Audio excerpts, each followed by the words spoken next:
በቴዲ አፍሮ ላይ እየደረሰ ያለውን ወከባ በማውገዝ 16 የዲያስፖራ ተቋማት ለአሜሪካው ውጭ ጉዳይ መስሪያ ቤት ኃላፊ ማርኮ ሩቢዮ ደብዳቤ ላኩ። መረጃውን በአጭሩ አቀርባለሁ።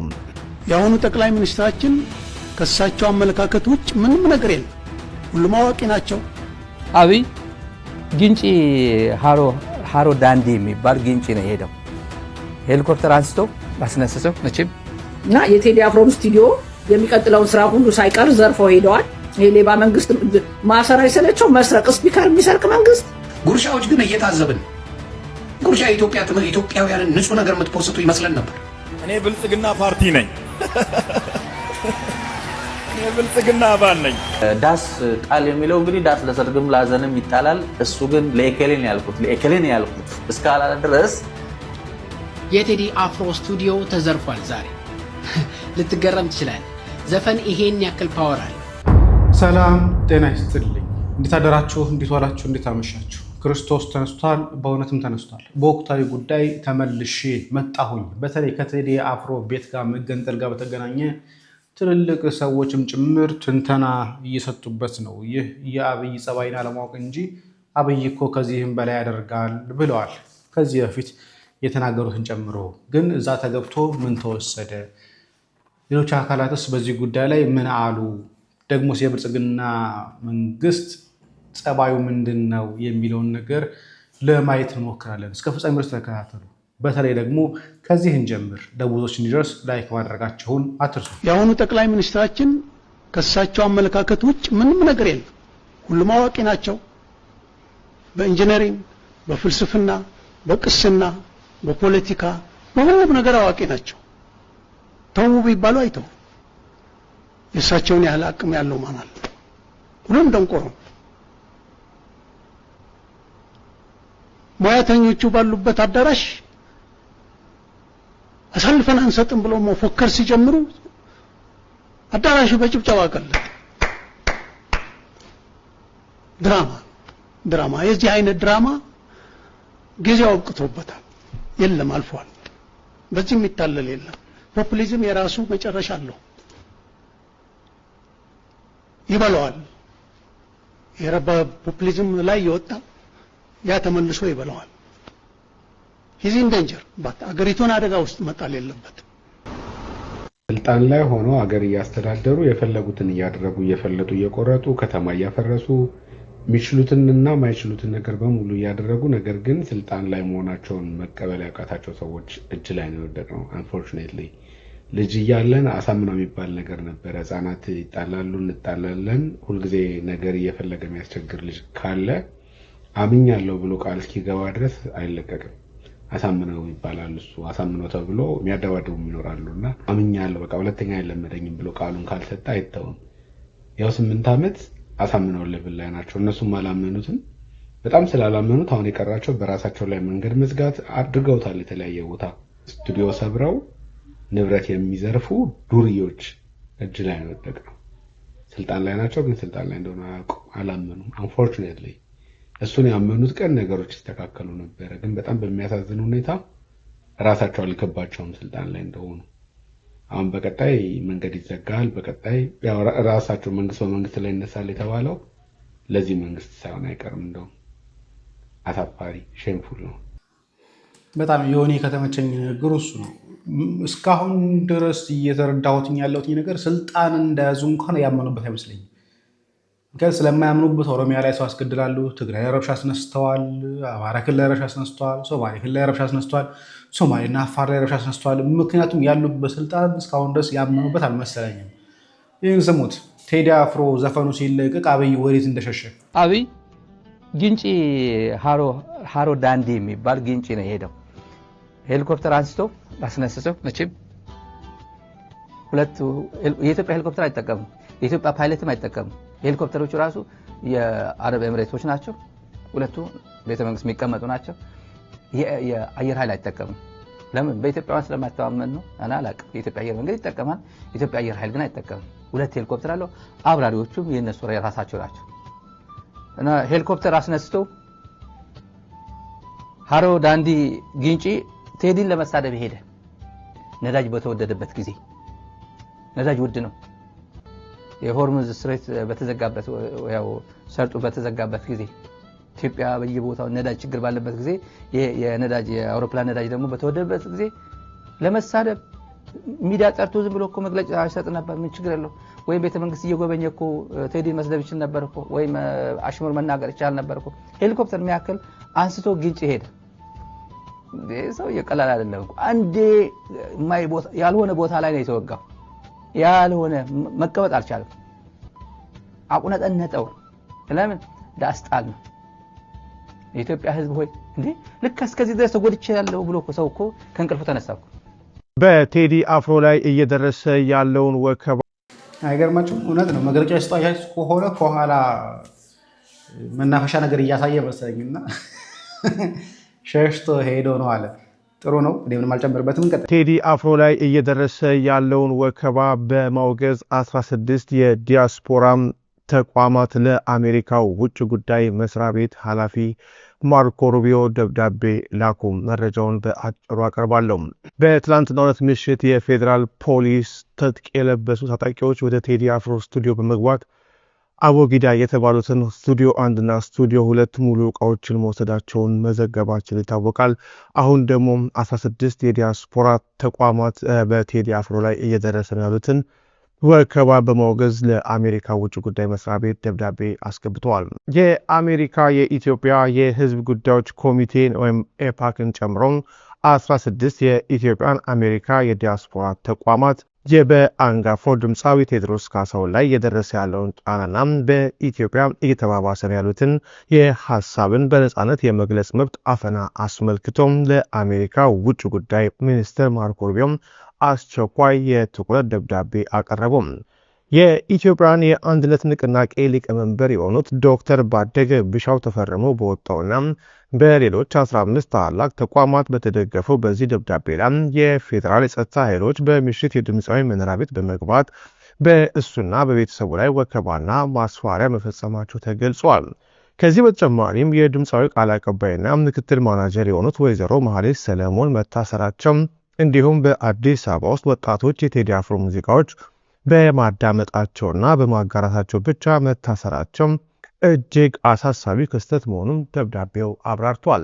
እነዚህ ተከታታይ እርምጃዎች የጥበብ ነጻነትና የዜጎችን ማህበራዊ ምህዳር በእጅጉም የሚያጠቡ መሆናቸውን ተቋማቱ አጽንኦት ሰጥተዋል። ቴዲ አፍሮ በኢትዮጵያ ውስጥ በሚሊዮኖች የሚቆጠሩ ዜጎችና ለመላው ዲያስፖራ ትልቅ ተጽዕኖ ፈጣሪ የጥበብ ሰው እንደመሆኑም በእርሱ በስራ አጋሮችና በአድናቂዎቹ ላይ የመጣውን የፖለቲካና የዜጎች መብት አፈና ቁልጭ አድርጎ የሚያሳይ መሆኑን ለማርኮ ሩቢዮ የገባው ደብዳቤ ያስገነዝባል።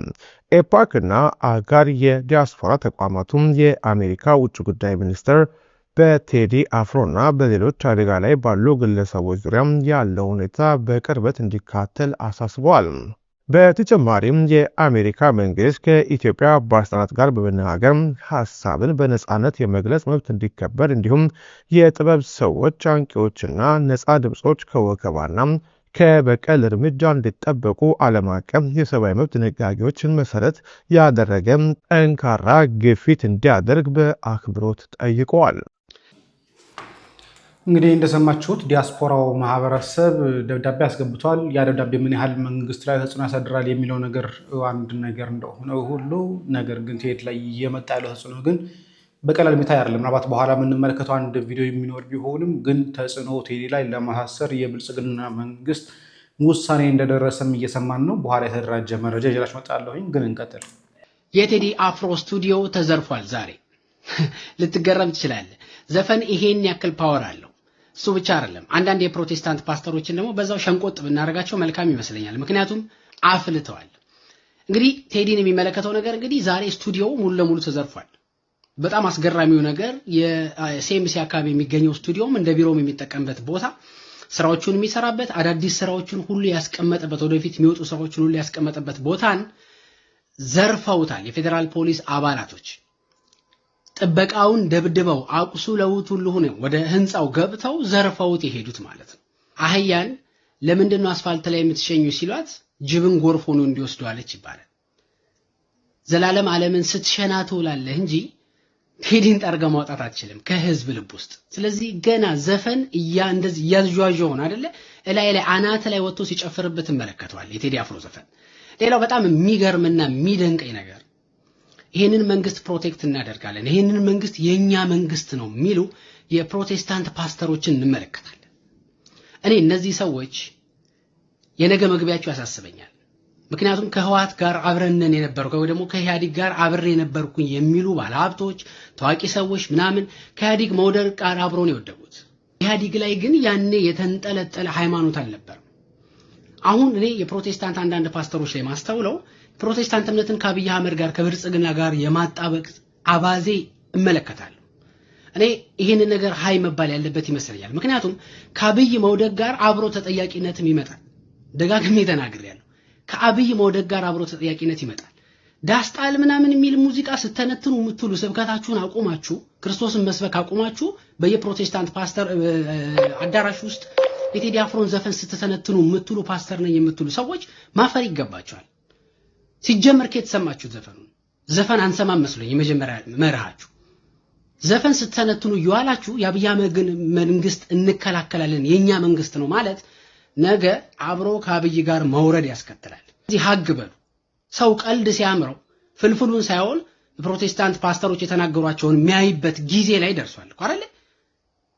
ይሄን በቅጡ ማስተካከል ሲገባ የኔ መንግስት ነው ይሄ የኔ ሃይማኖት ይሄንን መንግስት ይመስላል ብሎ ማለት ነገ ከባድ ወንጀል ውስጥ እንደመዘፈቅ ደጋግመን የምንናገረው ጆሮህ ይያዝልሃል። ነገ ከአብይ እኮ ዛሬ የምታሽቃብጥ የሃይማኖት አባት በጠቅላላ እና በነገራችን ላይ የፓስተር ዮናታን ቪዲዮ ማህበራዊ ሚዲያ ላይ ተለቋል። እሱ ሁለተኛ ቪዲዮ ላይ እንመለከተዋለን። ሁለተኛ ዝግጅታችን ላይ በጣም የሚያስጠላ አካሄድ ይመስላል። የማይወርድ መንግስት የማይወርድ መስሏቸው በጣም የሚያስጠላ አካሄድ ነው። የጩፋን ግን እዚህ ቪዲዮ ላይ እንመለከተዋለን። መጀመሪያ ግን ሮሚን ላስቀድም። አፍሮን ስቱዲዮ የሚቀጥለውን ስራ ሁሉ ሳይቀር ዘርፈው ሄደዋል። ይሄ ሌባ መንግስት ማሰር አይሰለቸው? መስረቅ ስፒከር የሚሰርቅ መንግስት እንዴ! ላፕቶፕ የሚሰርቅ መንግስት እንዴ! ምን ማለት ነው? የቀራቸው ቴዲ ማሰር ነው። ለምን ዘፈንክ ብለው ቀጥታ ሊያስሩት የቀራቸው ነገር የለም። በወያኔ ጊዜ በመኪና ሰው ገይተሃል ብለው በውሸት እንትን 1-2 ዓመት አስረው ተከራክሮ ወጣ። እሱ እንደሆነ እስር የሚገርመው ልጅ አይደለም፣ ምንም የሚገርመው ልጅ አይደለም። ግን እንደዚህ ጥጋብ ኢትዮጵያ መግባት ለምን ባፍጢማ ተተከልም? እኛ ለቴዲ ድምጽ እንሆነዋለን እንዴ! ምን ማለት ነው? ስቱዲዮ የሚሰብር መንግስት ኧረ የውጭ ሀገር እንዳይሰሙን አይደለም። ውጭ ሀገር አፍሪካ እነ ኬንያ ምናምን ቢሰሙ በሳቅር የሚሞቱት ዘፈን አወጣ ተብሎ የሚታሰርበት ጊዜ ቴዲ አፍሮን ስራ የሚሰራበትን ዘፈን የሚያቀነባብርበትን የስራውን ቦታ ነው። መሸነፋቸውን እኮ ነው የሚያሳየው። ይሄ መሸነፋቸው ቴዲ እግዚአብሔርን እናት ወልዳለች። አንተን የወለደ ማህፀን ይባረክ። ያንተ እናት አንድ ወልዳ ቴዲ አፍሮ በዘፈኑ ብቻ መንግስት የሚያንበቀብቅ ወንድ ብያለሁ። ከወደድኩ በላይ ወደድኩ እግዚአብሔርን። ኧረ እናት ትውለድ እንዳንተ እናት። በስመ አብ ወወልድ ወመንፈስ ቅዱስ። አይ አባ ገዳ ልጅ አይ አብይ አይ ኦሮሞ ብሎ ነበር። ራሱ እኮ አይ ኦሮሞ ብሏል። እና አሁን እንግዲህ እነዚህ የላካቸው እንትኖች ፖሊሶች ምን ብለው ነው አሁን ዘፈን አወጣህ ብለው ሰው በፈለገው ሊተረጉም ይችላል። ምን ብለው ነው አሁን ቴዲን አፍሮን ስቱዲዮ መስበር፣ ጓደኞቹን ማሰር፣ የሥራ ባልደረቦቹን ማሰር? አይ ኦሮሞ አይ ስማ እኛ አዲስ አበባ ልጆች እንሞትልሃለን በሰላም አገሩ ምርጫ ይላል። ምርጫ ደርሷል ይላል። ከማን ጋር እንዲማረጥ ማን አብሮ የሚወዳደር አለ? አልፏል በቃ ኦሬዲ። ምርጫ እኮ ከማን ጋር ሊወዳደር ነው? ትግራይ መሄድ አይችልም። አማራ ክልል ምንም ወፍ የለም። ከማን ጋር ነው የሚወዳደረው? ከማን ጋር ምርጫ አለ? አለፈ ብለው ቢያልፉት ይሻላል። ምርጫ ብሎ የሚያወጣውን ባጀት ለምን ለምስኪን ለተቸገረ አይሰጥም? እና በጣም የሚያሳዝን ደረጃ ላይ ነው የደረስነው። ያ ኦልሬዲ ምርጫው እንዳለቀ ሰምተናል፣ የተወሰነ መጠን ሰምተናል። የቀረው አንዳንድ ቦታ ላይ ነው። እሱም ደግሞ አይደረግም። ከፈለገ የሰላም ጸጥታ ሁኔታ ጥሩ አይደለም ብሎ ምርጫውን አሸነፉኝ ያለበት ተወዳደሩት። ከዛ በኋላ ያኛውን ቀስ ብሎ ከፈለገ ያራዝመዋል፣ ከፈለገ ይገድለዋል። የዳስታን መንፈስ ተወጋይ እኛ የወንጌል አማኞች እኛ የወንጌል አማኞች ሕያዋን ነን እኛ ሕያዋን ስላለን እኛ ሕያዋን ስላለን ኢትዮጵያ ሀገራችን አልሞተችም። የትኛው ወንጌል ነው የምታምኑት? የትኛውን ወንጌል? የመንደር ዱርዬ ሁላ እዚህ ተሰብስባችሁ ማለት ነው። የትኛውን ወንጌል ነው የምታምነው? አንተ የእውነት የወንጌል አማኝ ከሆንክ መጽሐፍ ቅዱስን የእውነት ካነበብክ ማለት ነው። ለነሱ ብቻ አይደለም እነዚህ ሐሰተኛ ሐዋርያት ሐሰተኛ ነብያትን የምትሉት ትልልቅ ቦታ ካላችሁት እስከታች እስካላችሁት ጥቃቅንና አነስተኞች ማለት ነው። ኦሮሚያ ላይ ያሁላ ህዝብ ሲጨፈጨፍ የት ነበራችሁ? አማራ ክልል ላይ ያሁላ ህዝብ ሲጨፈጨፍ የት ነበራችሁ? ትግራይ ክልል ላይ ያሁላ ህዝብ በሚሊዮን ሲጨፈጨፍ የት ነበራችሁ? ህፃናት እናቶች ሲደፈሩ ሲገደሉ የት ነበራችሁ? እናት ወዳ ተቀዶ የጸነሰችው ልጅ ወጥቶ ሲገደል የት ነበራችሁ? እናንተ ናችሁ ወንጌል አማኞች። ወንጌል ይሄ ነው ወንጌል እንዴ? አንድ አካል ተነስቶ የሆነ እውነት ተናገረና ምን ያለበት ዝም ላይ አይችልም አሉ። ወዴት ነው ነገሩ? በጣም እየተንጫጫችሁ ነው ግን ታውቋችሁ። ቆም ብላችሁ አስቡ። ወንጌሉን የእውነት አንብቡትና ኑሩት። እሺ ይኸው እነ ጉርሻ ፔጆችን ይዋቸው በደንብ አድርጋያቸው። ጌጡ ያው ብልጽግና ጌጡ ነው። ግሊንጣ የሚባል አንድ ራቁት ራስ አለ። እሱም ተው። ጉርሻዎች ግን እየታዘብን ነው። ጉርሻ ኢትዮጵያውያንን ንጹህ ነገር የምትፖስቱ ይመስለን ነበር። ተደብቃችሁ እውነትን የምትፖስቱ ይመስለን ነበር። ይዋቸው ስለ ቴዲ አፍሮ ያለውን በደል ያለውን ችግር ምንም አይፖስቱ። ምንም ጉርሻ በፊት በጣም በቃ በኢትዮጵያ አሁን ለምን ተሸጡ? ለብልጽግና ተሸጡ። ለብልጽግና ተሽጠው ገንዘብ ተሰጣቸው። ኢትዮጵያ ላይ እጩ ናችሁ ተሸላሚ ናችሁ ምናምን በምትጽፉት ተባለ። ምንም እንደዛ አይነት ችግር ሲፈጠር ስለ ኢትዮጵያ አይጽፉልህ። አያችሁ፣ በገንዘብ የሚደለሉ በገንዘብ የሚንቀሳቀሱ እንደ ጆተኒ ሰዎች አሉ። በገንዘብ ብቻና ብቻ። ስለዚህ ጉርሻዎች በጣም ነው ያዘንኩት። በጣም ለቴዲ ምን ነው አልበሙ ሊለቀቅ ሲል ብዙ ነገር ስትሉ አልነበር እንዴ? ከተለቀቀ በኋላ ዋርኒንግ ደረሳችሁ? ምን ተደብቃችሁ መሰሩ ናችሁ? ፊታችሁን አታሳዩ።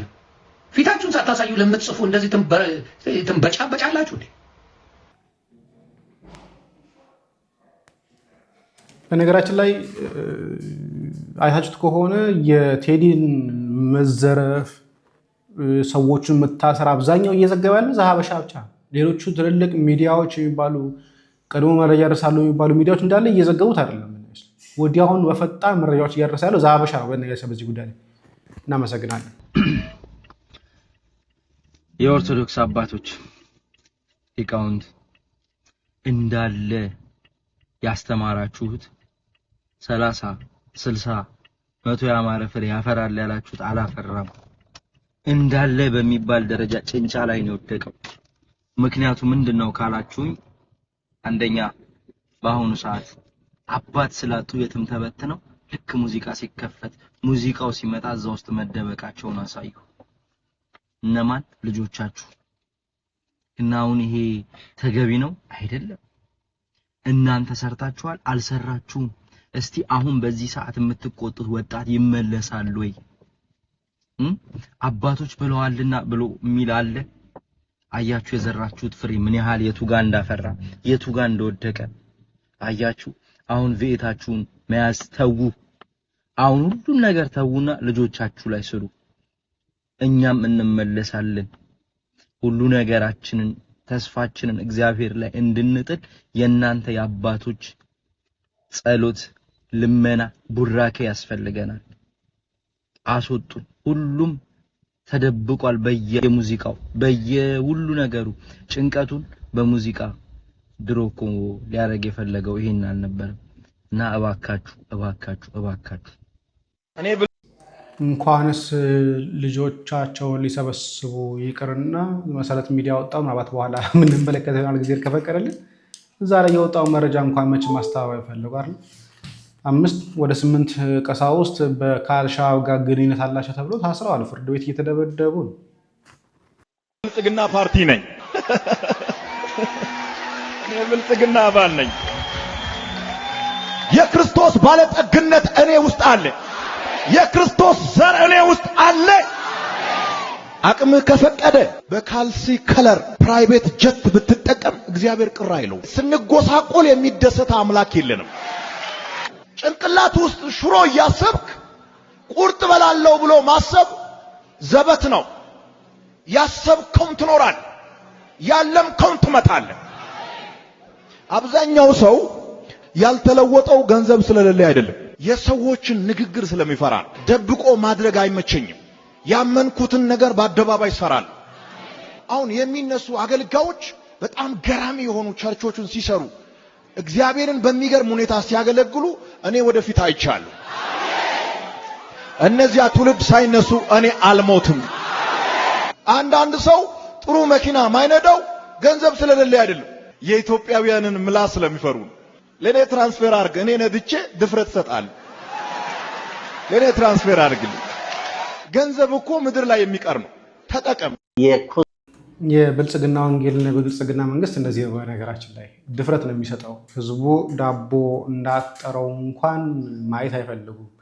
ህዝቡ እንጀራ መብላት እንደከበደው መስማት ማየትን አይፈልጉም። በካልሲያቸው ይልቅ አውሮፕላን መንዳት ነው። በራሱ አውሮፕላን መንዳት ወይ ደግሞ ፕራይቬት ጀት መኖር በራሱ አይደለም።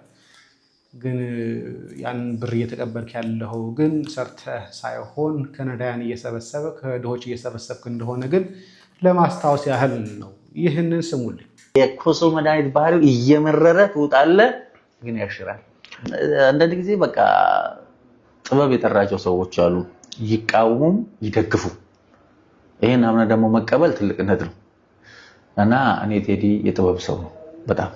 እኔም ብቻ ሳልሆን እኔ ብዙ ዋጋ የከፈልኩበት ብዙ ነገር የለው ዛርጌ ባጫሉ ሲሞት በጣም ተጎድቻለሁ።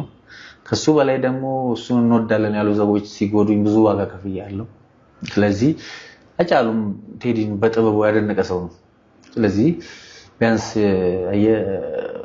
የጥበብ ሰው የጥበብን ሰው ያውቃል፣ ጥበብንም ያውቃል ቢያንስ እንትን ይላልና እኛ ምን አይነት በሽታ አለብን መሰለው? እውቅና የመሰጣጣት በሽታም ችግር አለብን። አይታል ዳዊት ሄዶ ጎልያድን ጥሎ ሲመጣ ሲልከው ያውቀው ነበር እኮ የማን ልጅ ነው ተብሎ የእሴይ ልጅ ነው እና ታዲያ ይሄ ልጅ ነው አሁን ያን ሰው የሚጥለው። አይ ቆይ እንዲፈራ ካባ ልደርብልህ ብሎ መጀመሪያ እኮ ዳዊት በደንብ አውቆታል። ሳውል ሄዶ ጥሎ አሸንፎ ሲመጣ ግን እንደ አዲስ ሳውል ምን እንዳለ ታውቃለህ?